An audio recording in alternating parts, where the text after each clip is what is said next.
राम राम जी सभी भाइयों को। मैं हूं बाबा रामदास। मेरे साथ हैं भाई कुमार जी श्रीकांत, संपादक सत्य परख भारत। कुमार भाई राम राम। राम राम, जय सिया राम। अरे, सभी दर्शकों से निवेदन है कि भैया इनके चैनल को लाइक कीजिए, सब्सक्राइब कीजिए, शेयर कीजिए, इनके वीडियोस को जो है आगे शेयर कीजिए।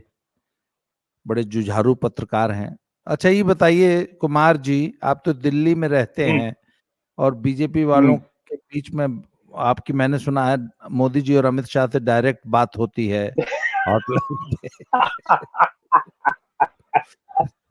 और इसमें भी आज आप तफरी के मूड में है लगता है। हाँ, हाँ, मंत्रालय दिलाने में भी आपने बड़ी लॉबिंग किया है। हाँ, हाँ, हाँ, 2-3 को दिला चुका हूँ। दो दो चार का तीन को वेटिंग दिला है। चुके हैं। तो ये बताइए, अध्यक्ष हाँ। किसको बनवा रहे हैं? पार्टी अध्यक्ष, भाजपा का अध्यक्ष कौन बनेगा? ये बड़ा गूढ़ प्रश्न है। महत्वपूर्ण प्रश्न इसलिए है क्योंकि नड्डा ने जो गड्ढा खोदा है बीजेपी के लिए, और जिसने बीजेपी नड्डा का जाके गड्ढा। 10 नहीं, नड्डा का। ए, इस वीडियो का नाम रख दे, नड्डा का गड्ढा। हाँ। और मुझे कल ही वैसे तो बात पहले से थी क्योंकि उनका टर्म एक्सटेंड किया गया था, लेकिन कल जब उनको मंत्री पद की शपथ दी गई तो ये क्लियर हो गया कि साहब अब इनकी विदाई होने वाली है। देखिए, बीजेपी में दो ऐसे लोग हैं जो बिल्कुल निष्क्रिय पड़े हुए, एक नड्डा गड्ढा और दूसरा अमित मालवीय। ठीक। तो अमित सर, अमित मालवीय से आप तो जितना जल्दी हो जाए उतना पहले हाथ जोड़ लिया सर जाए। हाँ। आप क्या चाहते हैं? ये आज का जो वीडियो है, ये बनारसी गाली फक्कड़ युद्ध में बदल जाए? आप ऐसा चाहते हैं? अरे, दे दीजिए, आप कोई बात नहीं। आप ये कोई चाहते बात हैं नहीं। कि आप ये चाहते हैं कि ये वीडियो हिंदी न होकर भोजपुरी में बनने लगे हैं? और अभी मैं जो भोजपुरी, अवधी, मैथिली सब में करिए आइए। बनारसी में अमित मालवीय को गरियाने लगूं? मतलब मुझे आज तक यही नहीं समझ में आया कि वो किस जुगाड़ से वो आदमी जो है आईटी सेल का बना बैठा है, सर्वे हाँ। सर्वा, और वो भी इतने सालों से, और कुछ मतलब इतना निकम्मा, इतना नकारा आदमी। हे हम्म। भगवान! मतलब आईटी सेल के नाम पे वो आदमी करता क्या है? मैं तो आज तक यही नहीं समझा। किसी का साला वाला है क्या, किसी बड़े नेता का ही? साला वाला है, या मुझे लगता है जो शौक प्रमोद महाजन तो नहीं है। प्रमोद प्रमोद महाजन के लिए जो चीजें निकलती थी वो अमित नवाब, मालवीय के लिए निकल रही है आजकल। किसी नवाबी खानदान से है? नवाबी शौक पूरे करने का काम तो आता ही होगा। खैर, छोड़िए छोड़िए। आप आप आप छोड़िए, इन आप सब आप बातों में क्या आप रखा आप है। पार्टी अध्यक्ष पे आइए। हाँ, आप पार्टी अध्यक्ष ठीक पे है। आइए। देखिए, पार्टी के अध्यक्ष के तौर पर मुझे लगता है, वैसे तो 3 नाम है, लेकिन एक को मैं वैसे ही खारिज कर देता हूँ। 3 नाम सबसे महत्वपूर्ण है। एक, आंटी, आंटी नहीं, हाँ, सॉरी, माफ कीजिएगा, दीदी, स्मृति ईरानी जी। दीदी, दीदी। दीदी, दीदी, दीदी स्मृति ईरानी। और सुबह से ट्विटर पे आंटी आंटी चल रहा था, इसीलिए गलती से निकल गए, लेकिन वो जुझारू महिला है स्मृति ईरानी। और स्मृति ईरानी ने 2019 में राहुल गांधी को पटकनी देकर दिखाई।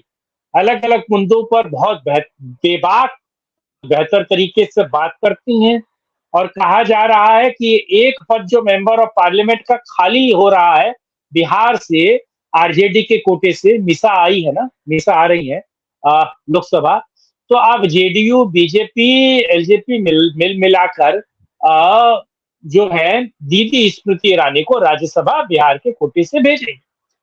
तो स्मृति ईरानी राज्यसभा तो आएंगे बिहार के कोटे से, पर लगेंगी उत्तर प्रदेश में। और स्मृति ईरानी का नाम ज्यादा आगे इसलिए है क्योंकि महिला, अच्छा, वो महिला बहुत बेहतर काम भी करती है, बहुत बेहतर बोलती भी है, हिंदी, संस्कृत, बांग्ला, हर मुद्दे पर क्लियर कट बोलती है, और वो दो दो हाथ करने के लिए सड़क पर उतर भी जाती है।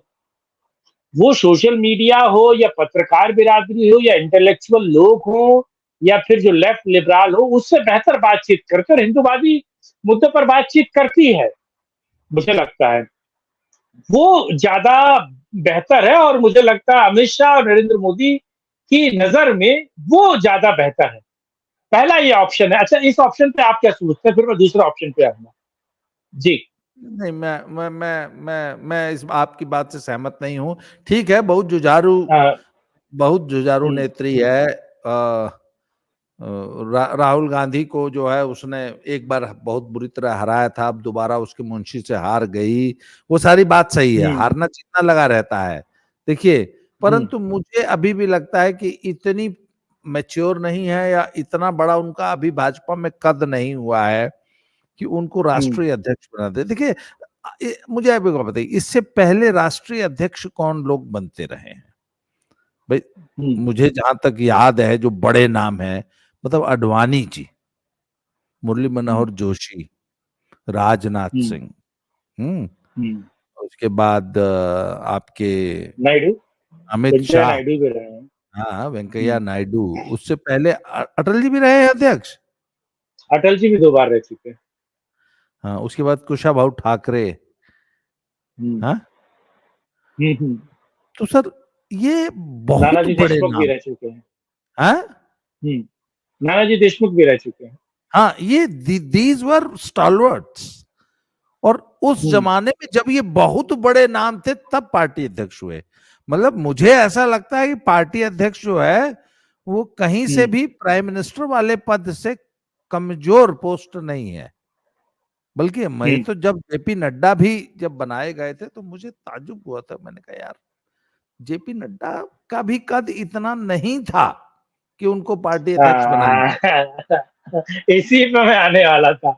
और तो आपको और लगता है नहीं, हाँ, नहीं, मुझे ऐसा लगता है कि जेपी नड्डा को जानबूझ के अमित शाह जी के यस मैन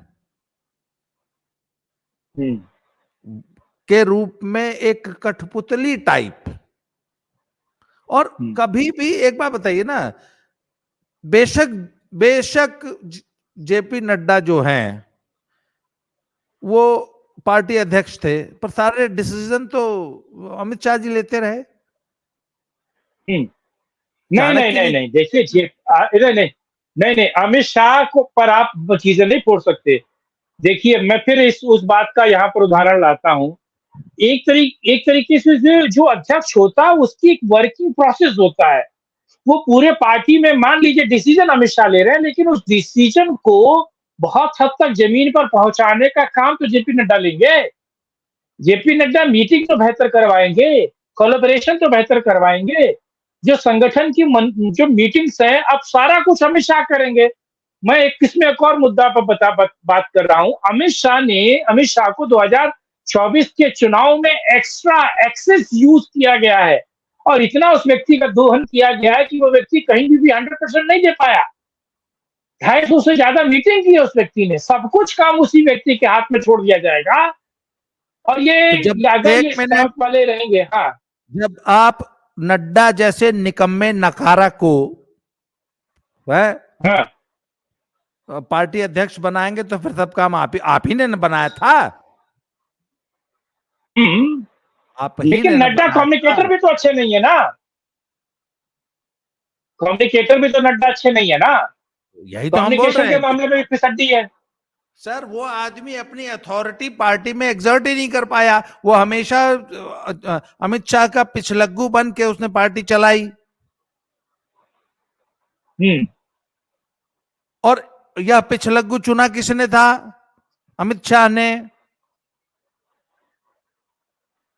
अभी जो डिबैकल हुआ है, इसीलिए तो मैं बोल रहा हूं कि मैं तो इस डिबैकल के लिए नड्डा को दोषी नहीं मानता हूं। नड्डा का गड्ढा किसने खोदा? अमित शाह ने खोदा। गड्ढा ने खुद अपना गड्ढा खोदा। नहीं, अमित शाह ने हाँ, नड्डा से गड्ढा खुदवाया। नड्डा सिर्फ एक मजदूर ठीक। था जो अमित शाह के कहने पे गड्ढे खोद रहा था। तो हर राज्य में खुदवाया, हर राज्य में तो खुदा है फिर वो जाके। अब देखिए, जहां जहां खुदवाए। अब आइए, वापस आ जाता है। हाँ, अब तो ठीक है। हाँ, नड्डा का गड्ढा अब पाटेगा जो नया अध्यक्ष आएगा बेचारा। हाँ, मुझे लगता है कि स्मृति ईरानी बेहतर कैंडिडेट है, क्योंकि वो कम्युनिकेटर तो बेहतर है, बातचीत तो बेहतर करती है, चीजों को बेहतर तरीके से पहुंचाती तो है। चलिए, आप स्मृति ईरानी पर आप सर, बात इत्तेफाक है में ना, रखिए। मेरी बात सुनिए, हुँ, स्मृति ईरानी एक बेहतर डायलॉग डिलीवरी उनकी अच्छी हो सकती है। पर सर एक बात हुँ, बताऊँ? सर डायलॉग हुँ, डिलीवरी से ज़्यादा इम्पोर्टेंट रोल होता है स्क्रिप्ट राइटर का। स्टोरी और स्क्रिप्ट कोई लिख के देगा तभी तो आप डायलॉग बोलेंगी। आप क्या बोलेंगी जब बोलने के लिए कहाँ से आएगा? क्या स्मृति ईरानी बोलेगी क्या? भैया वो स्क्रिप्ट चाहिए बोलने के लिए। स्मृति ईरानी बहुत हुँ। अच्छी ओरेटर है पर there has to be some. Self um self improvise भी किया प करना पड़ता है। हम लोगों ने तो बड़ा ठीक है ड्रामा सर, खेला है। मुझे नहीं लगता कि हाँ, सेल्फ इम्प्रोवाइज़ भी कर सकती है, ठीक है। स्मृति ईरानी का कद और स्मृति ईरानी का अनुभव सांगठनिक देखिए, हाँ, देखिए राष्ट्रीय अध्यक्ष संगठन की पोस्ट है। उसको सबसे बड़ा काम पार्टी में संगठन का करना होता है। इसलिए भाजपा के वो लोग जो संघ से हुँ, आए हुए हैं और जिनको संगठन का अनुभव है, इसीलिए प्रचारक लोग जो हैं वो इस पद पे बहुत हुँ, अच्छा काम करते हैं। पहली बात तो हुँ, स्मृति ईरानी जो है उनको भारत की नस नस ही पता नहीं है। भारत, वो अभी हुँ, पूरे, मुझे तो लगता है कि वो पूरे भारत को जानती ही नहीं होंगी। तो स्मृति ईरानी क्या थी? दिल्ली की पली बड़ी एक लड़की जो पहले सिनेमा में चली गई, वहां एक एक सीरियल से हिट हो गई, उसके बाद राजनीति में आ गई है। सर स्मृति ईरानी भारत को इतना बेहतर जानती ही समझती ही नहीं है कि वो राष्ट्रीय अध्यक्ष बन सके, इसलिए मैं उनके नाम पे कांटा मार देता हूं। चलिए अगला डिस्कस ठीक कीजिए। है। चलिए, अगला अगले व्यक्ति हैं, जिसे कहा जा रहा है वो डिप्टी सीएम है महाराष्ट्र के, देवेंद्र फडणवीस। आरएसएस के भी अच्छे व्यक्ति हैं, आरएसएस के कृपा प्राप्त हैं, गडकरी के भी अच्छे संबंध हैं उनके साथ, और वो यस मैन है अमित शाह और नरेंद्र मोदी के। कहा जा रहा है कि वो वहां से निकलकर अब सीधे दिल्ली की राजनीति में एंट्री लेना चाहते हैं, इसीलिए हाथ पैर मार रहे हैं, इसीलिए उन्होंने इस्तीफे की पेशकश भी की, और महाराष्ट्र को बहुत बेहतर समझते हैं, और वो संगठन का व्यक्ति है। वो व्यक्ति संगठन का है, पार्टी को तोड़ने, और एक कला जो अमित शाह में पाई जाती है वही देवेंद्र फडणवीस में पाई जाती है। दूसरे पार्टी को कैसे तोड़ा जाए, कैसे पार्टी में इन्फ्लुएंस बढ़ाया जाए, कैसे तोड़-फोड़ की जाए, कैसे बनते काम को बिगाड़ा जाए, खेलब न खेले थे खेल में बिगाड़ब। तो ये जो फिलॉसफी है, इसमें देवेंद्र फडणवीस मुझे लगता है कि ज्यादा सही सेट बैठते हैं। हम्म। आपको नहीं लगता ऐसा? बिल्कुल मैं देवेंद्र आपके फडणवीस। इस व्यक्ति से सहमत हूं कि इनके चांस हो सकते हैं। अगर आप कह रहे हैं तो देवेंद्र फडणवीस ठीक है, अनुभव भी ठीक है, और हुँ, मतलब उनको शायद नागपुर से भी हरी झंडी मिल जाएगी। हुँ, हुँ, हुँ। अच्छा मुझे नागपुर एक, से मैं हरी झंडी मिल जाए। थोड़ा हाँ, सा थोड़ा सा पीछे ले जा रहा हूँ। ये नड्डा ने ये हुँ। बयान वैसे दिया क्यों था कि अब हमको संघ की जरूरत नहीं है? आप गाली निकलवाएँगे क्या मेरे मुँह नहीं वैसे से? ये आया कहाँ से? डिमोनेटाइज़ हो जाएगा वीडियो, क्या फ़ायदा? नहीं, आप हाँ, प्रतीकात्मक रूप से गरिया सकते हैं। वो कहा था, हाँ, रामाधीर सिंह के लड़के को सरदार खान हाँ, कहा था कि कितनो हाँ। बड़े हो जाओगे रहोगे नीचे ही वाला टाइप। अच्छा, अच्छा, अच्छा। वो फॉर्मूला बहुत यहाँ सारे लागू नहीं लोग होता है। बहुत हाँ, नहीं हाँ, वो नहीं, वो उसका भी इस्तेमाल होता है ना, उसको खजुआ सकते हैं आदमी, नीचे लटका रहता है, कुछ माँगता नहीं, डिमांड नहीं करता है, तब लेकिन नड्डा साहब जो तो है, फिर वो डर है। नड्डा ने ये बयान दिया क्यों? नड्डा इस का एक मुझे मिनट लगता है सर सर, आफत-विपत आया होगा। हाँ, इसी से सिद्ध होता है कि नड्डा संघ उसको कभी भी नागपुर का आशीर्वाद प्राप्त नहीं था। जो आदमी जिंदगी में कभी हुँ, नागपुर नहीं गया गया है वही ऐसा बयान दे सकता हुँ। है। आरएसएस के बैकग्राउंड से नहीं थे, वो भाजयुमो के बैकग्राउंड से थे, भारतीय जनता युवा मोर्चा के हाँ बैकग्राउंड से थे। हाँ हाँ, हुँ, हुँ, हुँ। इसीलिए नड्डा ने इसीलिए गड्ढा खोद दिया। हाँ, चलिए तो अच्छा फडणवीस देवेंद्र फडणवीस फडणवीस। ऐसी ऐसी ऐसी हिमाकत कभी नहीं करेंगे। इस प्रकार का हुँ, है बयान, हाँ, ऐसी सोच कभी। हुँ, हुँ। चलिए फडणवीस के आगे, ती आगे और तीस कौन है? क्या हो गया? फडणवीस पे तो आप ओके करते हैं? शायद हो हम सकता मैं है फडणवीस। फडणवीस को ठीक ओके है। करता हूँ। तीसरा तीसरा, हाँ, कहा जा रहा है एक पूर्व मंत्री है, भाजयुमो के अध्यक्ष रहे हैं, 2014 में बहुत एक्टिव हुए थे और इतने एक्टिव हुए थे कि हिमाचल उन्होंने जितवाया। नरेंद्र मोदी के गुड बुक्स में आते, अमित शाह के गुड बुक्स में है या नहीं मैं इस पे नहीं जा रहा हूँ। हिमाचल के हमीरपुर से सांसद होकर आते हैं, पूर्व मंत्री रहे हैं और पिछले बार खेल मंत्री रहे हैं, अलग अलग ब्रॉडकास्टिंग कॉर्पोरेशन ऑफ इंडिया के भी मंत्री रहे हैं, यानी कि इंफॉर्मेशन ब्रॉडकास्टिंग के उनके सिंपैथाइजर भी बहुत है। इस बार मंत्री भी नहीं बनाया गया है, डिमोशन किया गया है या प्रमोशन किया गया। मैं बात कर रहा हूँ अनुराग ठाकुर का। क्या लगता है, अनुराग ठाकुर को बनाया सर जाएगा? वह युवा व्यक्ति युवा चेहरे को। वह व्यक्ति हम्म उसका डिमोशन करके उसको हवलदार से सिपाही बनाया गया है। आप क्या चाहते हैं, उसको होमगार्ड में भेज दिया जाए? पीआरडी, प्रांतीय रक्षा दल, 500 रुपए प्रतिदिन दिहाड़ी वाले पे। सर वो आदमी वहां भी डिजर्व नहीं करता है, मैं आपको बता रहा हूं। He is a hmm total failure. वो हम्म सिर्फ अपने पिताजी, उनके पिताजी नेता हुआ करते थे, धूमल साहब हम्म हैं, हम्म और उनका पूरा हिमाचल में दखल था। पहले उनके हम्म पिताजी को फ्यूज किया था एक बार अमित शाह ने मिलके, आपको ध्यान है क्या हुआ था? हम्म मध्य प्रदेश हम्म वहाँ हिमाचल में चुनाव हो रहा था, तो हिमाचल। बीजेपी ने कह दिया कि हम का नाम कोई मुख्यमंत्री चेहरा डिक्लेयर नहीं करेंगे।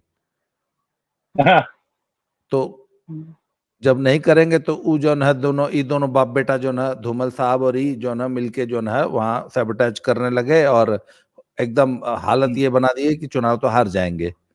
तो हम्म कांगड़ा में या पता नहीं कहाँ पे रैली हो रही थी, तो अमित शाह गए और मंच से जो है धूमल साहब का हाथ उठा के दे, ये होंगे हमारे सीएम। मुख्यमंत्री के चेहरे।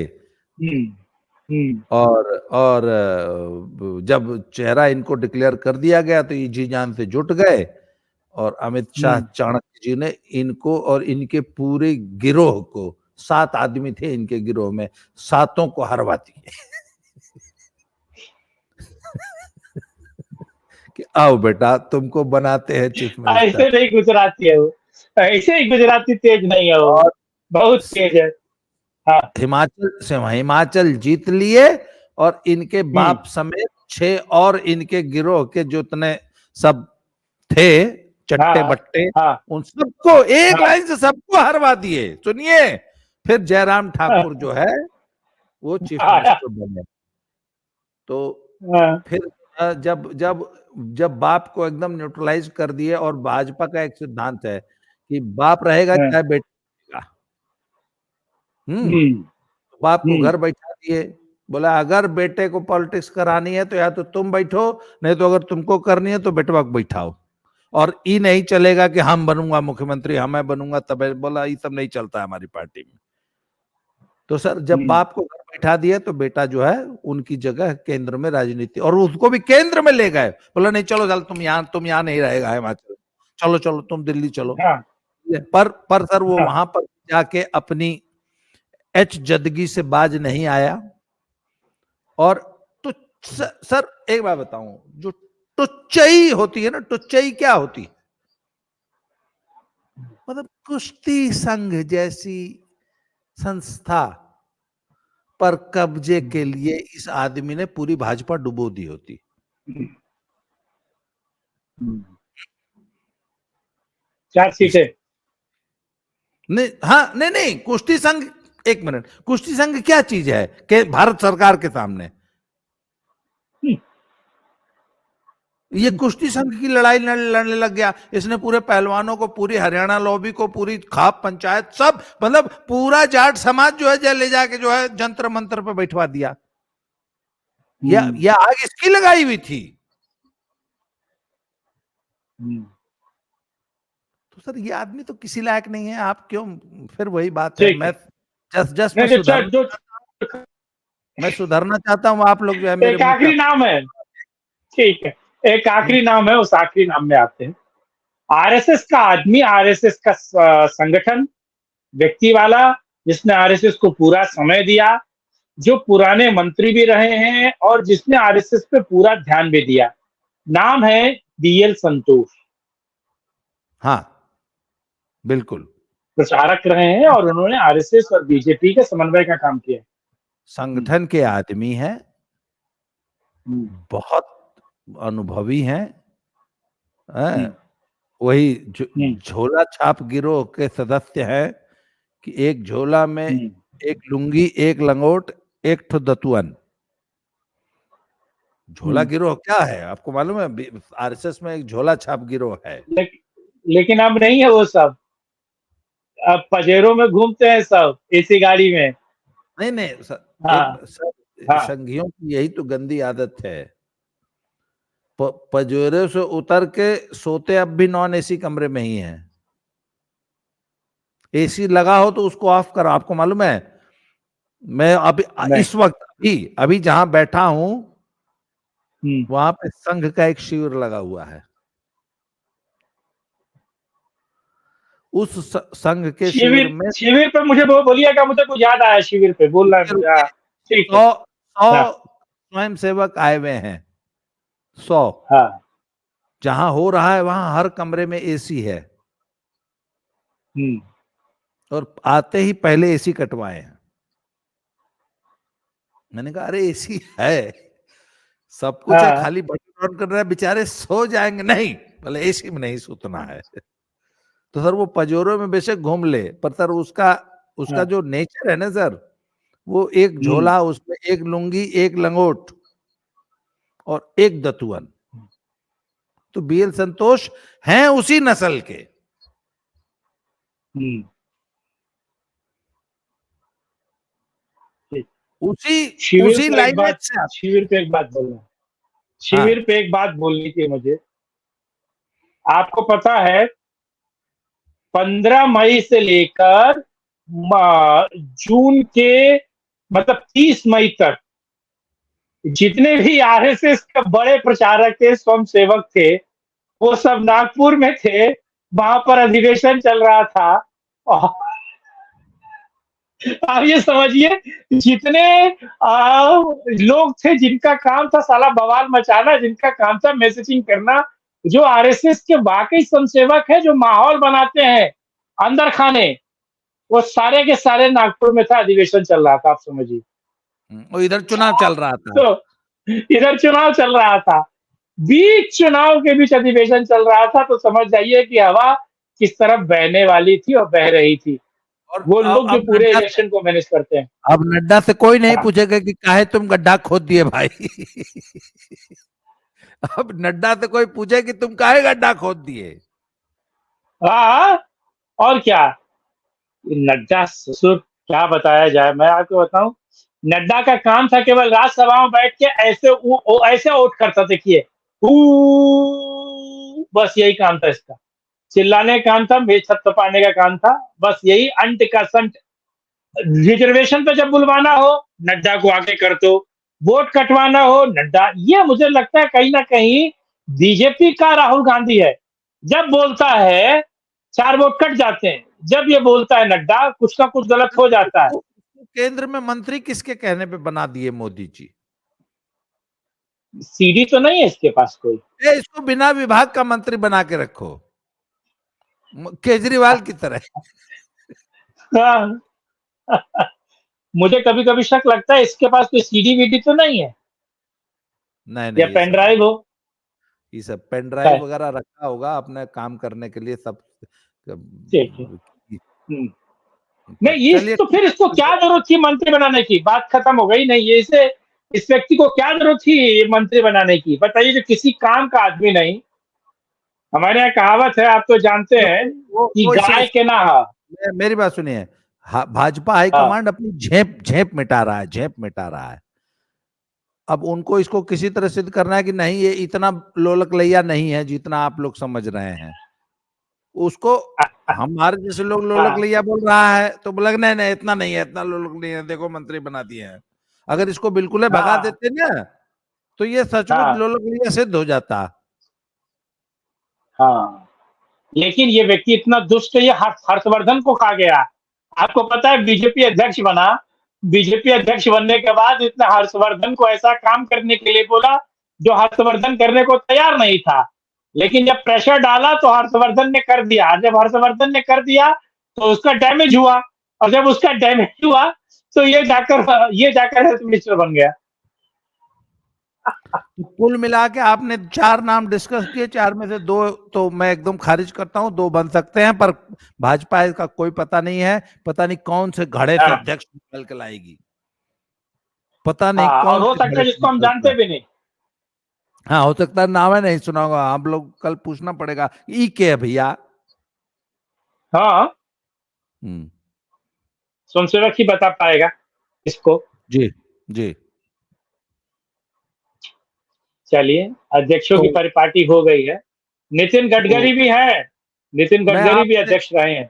मैं आपसे कुछ और सवाल पूछना चाहता था, पर 25 मिनट हो गया, अगले वीडियो में पूछूंगा। अभी से बता दूं कि यूपी में क्या चल रहा हाँ। है। मैंने सुना बाबा बहुत नाराज है।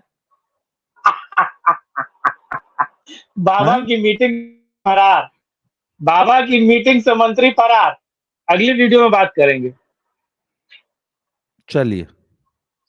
और मैंने सुना है बाबा ने 16 ठो एनकाउंटर भी किया है, जिसमें 2 लोग जो है ऊपर पहुंचा दिया, अल्लाह को प्यारे हो गए, और हाँ, 14 लोग के घुटना में गोली लगा है। परसों की खबर जांग है। में लगा है, और परसों 61 पुलिसकर्मी भी सस्पेंड हुए हैं। वो सब काहे हुआ है? हाँ, तो ये वही है, अब बहुत बड़ी खबर है, इस खबर पे बात करेंगे अगली बार, अगली वीडियो में। चुनाव के दौरान जानबूझ के बिजली काटने की भी कुछ घटनाएं संज्ञान में आई थी, सिर्फ पब्लिक को परेशान कर लिए, जिससे कि बीजेपी से नाराज हो। वो सब भी जाएगा कि नहीं? वो भी जाएगा, वो सब भी आएगा, उस पर भी बात करेंगे अगले वीडियो में। अच्छा एक ठीक एक है, अगले व्यक्ति पे बात वीडियो, करेंगे। चलिए अगले वीडियो जल्दी बनाते हैं। आज के लिए इतना ही, बहुत बहुत कुछ बोलना है बोलिए, नहीं तो खत्म किया जाए। नहीं नहीं, बहुत बहुत धन्यवाद। जय जय श्री राम। जय श्री राम, जय जय श्री राम।